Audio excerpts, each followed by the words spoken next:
Smart phone வாங்க போறீங்களா? பாதுகாப்பை உறுதி செய்யுங்கள், ஸ்மார்ட் போன் வாங்குங்கள். நாள்தோறும் புது புது ஸ்மார்ட் போன்கள் சந்தைக்கு வந்து கொண்டே இருக்கிறது. அதை பார்க்கும் போதெல்லாம் வாங்கி பயன்படுத்தும் ஆசை நமக்கு வந்து விடுகிறது.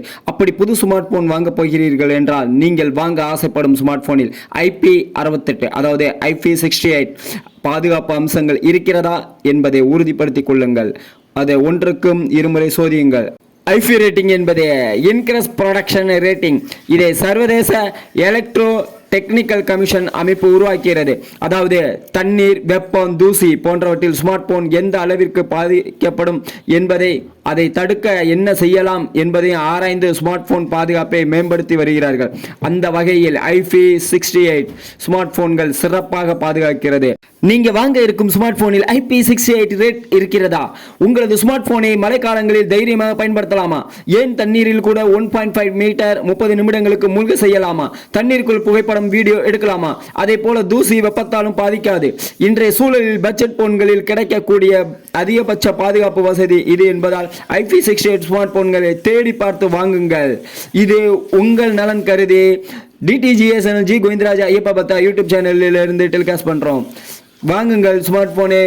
IP68 இருக்கிறதா உறுதிப்படுத்திக் கொள்ளுங்கள். அதாவது ஒரு மொபைல்ல எந்த அளவுக்கு ஒரு பொருள் வெளியில இருந்து உள்ள நுழையுது அப்படிங்கிறத வச்சுதான் IP ரேட்டிங் குறிக்கிறாங்க.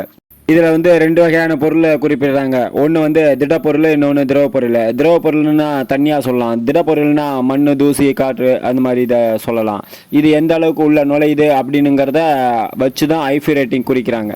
இதில் 0லேருந்து 6 வரை நம்பர் கொடுக்குறாங்க. இதில் 1, 2, 3, 4, 5, 6 அப்படின்னுங்கிற மாதிரி அதில் எத்தனை வரையும் உள்ள அந்த மொபைலில் நுழையுது அப்படிங்கிறத செக் பண்ணிடுவாங்க.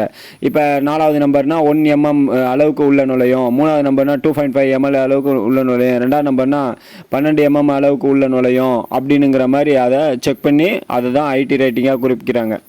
இதே இதில் லாஸ்ட் 6வது நம்பர் வந்துருச்சுன்னா எந்த ஒரு பார்ட்ஸும் உள்ள நுழைய முடியாது அப்படின்னுங்கிறத கன்ஃபார்ம் பண்ணுறாங்க. இதில் IP ரேட்டிங் 2வதாக குறிக்கிறாங்க. அது 0லேருந்து 9 வரையும் குறிக்கிறாங்க. இப்போ 0லேருந்து 9ல் இருக்கிற இப்போ 1வது நம்பர் அப்படின்னு எடுத்துக்கிட்டிங்கன்னா அது எந்த அளவுக்கு அந்த மொபைல் சாலிடாக கீழே விழுவுதா, இல்லை நேர்காணலில் விழுவுதா, கோணலாக விழுவுதா அப்படின்னுங்கிறத பொறுத்து அதில் தண்ணி ஏறுமா இல்லை மற்ற எதுவும் ஏறுமா அப்படின்னுங்கிறத செக் பண்ணி அதுக்கு IP ரேட்டிங் குறிக்கிறாங்க. இதே இதில் 9ஆம் நம்பர் குறிக்கிறாங்க அப்படின்னா தண்ணிக்குள்ளேயே மொபைல் போனாலும் 1.5 மீட்டர் அளவுக்கு உள்ளே போனாலும் ஒன்றும் ஆகாது மொபைலு அப்படின்னுங்கிறத குறிக்கிறாங்க. IP ரேட்டிங் பார்த்து உங்கள் மொபைலை வாங்கிக்கோங்க. உங்கள் IP ரேட்டிங் எந்த அளவுக்கு இருக்குனுங்கிறத எனக்கு கமெண்ட் பண்ணுங்கள். IP ரேட்டிங் உள்ள மொபைல் எந்தெந்த மொபைல்லாம் இருக்குது அப்படின்னுங்கிறத நீங்கள் கமெண்ட் பண்ணுங்கள். நம்ம மெசேஜ் எல்லா பேரும் பார்க்குறவங்க ஒவ்வொருத்தரும் IP ரேட்டிங் உள்ள மொபைலை வாங்குறதுக்கு முயற்சி பண்ணுவாங்க. அதனால் நீங்கள் கொடுக்குற தகவல் எங்களுக்கு பயனுள்ளதாகவும் இருக்கும். அதனால் கமெண்ட்டில் நீங்கள் தெரிவிங்க எந்தெந்த மொபைல் IP ரேட்டிங்கில் உள்ளது அப்படின்னுங்கிற மாதிரி. தேங்க்ஸ் ஃபார் வாட்சிங். இன்றைய காலகட்டம் ரொம்ப நவீனமாக போயிட்டுருக்கு. அதனால் நம்ம சாதா மொபைலை விட IP ரேட்டிங் உள்ள மொபைலை நீங்கள் வாங்கி பயன்படுத்துங்க. ஏன்னா நம்ம சாதா மொபைலு எப்போ வேணாலும் எது வேணாலும் ஆகலாம். IP ரேட்டிங் உள்ள மொபைல் நல்லாவே இருக்குது அப்படிங்கிற மாதிரி நிறைய பேர் சொல்லிட்டு இருக்காங்க. அதனால் நீங்கள் நல்லா IP ரேட்டிங் உள்ள மொபைலை வாங்கி பயன்படுத்துங்க.